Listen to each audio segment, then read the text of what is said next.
Welcome to KLBiology NEET. இன்றைக்கி காணொலியில் நம்ம படிக்க போகிற டாபிக் என்ன அப்படின்னு பார்த்தீங்கன்னா நிணநீர், அதை பற்றி தெரிஞ்சுக்க போகிறோம்.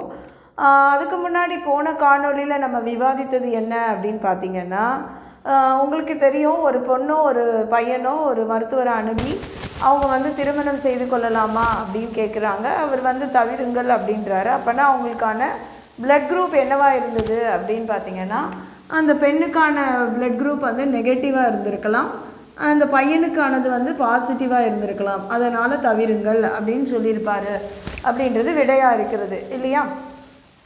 இப்போ நிணநீர் அப்படின்னு என்னன்னு பார்ப்போம். நிணநீர் அப்படின்றத நம்ம இணைப்பு நீர் அப்படின்னு கூட சொல்லலாம். ஏன்னா ரத்தமானது, இப்போ ரத்தம் உங்களுக்கு குழாய் வழியாக வருது இல்லைங்களா? இங்கே திசுக்கள் இருக்கின்றன, இங்கே திசுன்னு நினச்சிப்போம். அப்போது இந்த ரத்தமும் திசுவையும் இணைக்கக்கூடிய ஒரு பாலமாக இருக்கிறது தான் எது அப்படின்னு பார்த்தீங்கன்னா இந்த நிணநீராக இருக்கிறது. புரியுறதா குழந்தைங்களே?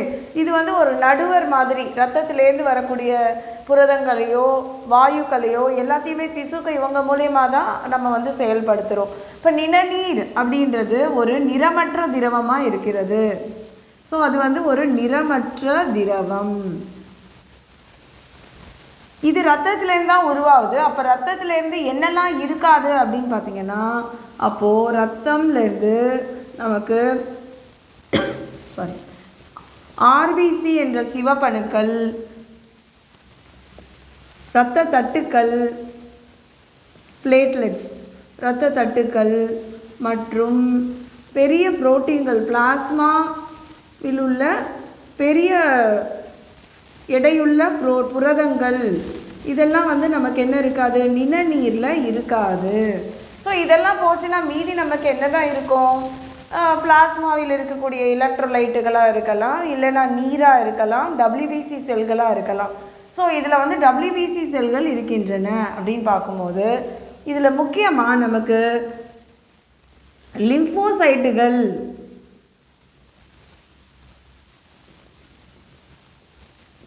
நோய் எதிர்ப்பு சக்தி அவங்க கொடுப்பாங்க இல்லைங்களா? அந்த லிம்போசைட்டுகள் நமக்கு இங்கே நிணநீரில் இருக்கின்றன. இந்த நிணநீருக்கு நம்ம இரத்த நாளங்களை போலவே நிணநீர் நாளங்களும் இருக்கின்றன.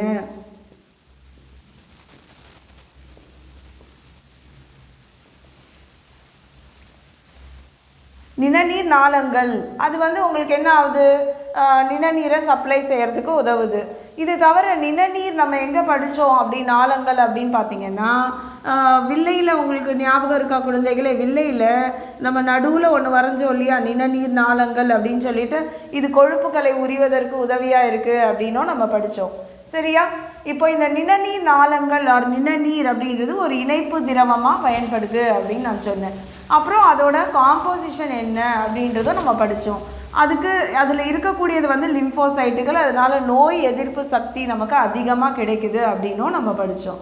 இப்போது நீங்கள் இதில் நிணநீரோட காம்போசிஷன், அதாவது அதில் இருக்கக்கூடிய கூறுகள் என்ன அப்படின்றத பற்றி எனக்கு விடையளிப்பீங்களா? உங்களுக்கு ஏற்படும் சந்தேகங்களை நிவர்த்தி செய்வதற்கு இன்ஸ்டாகிராம், வாட்ஸ்அப், டெலிகிராம்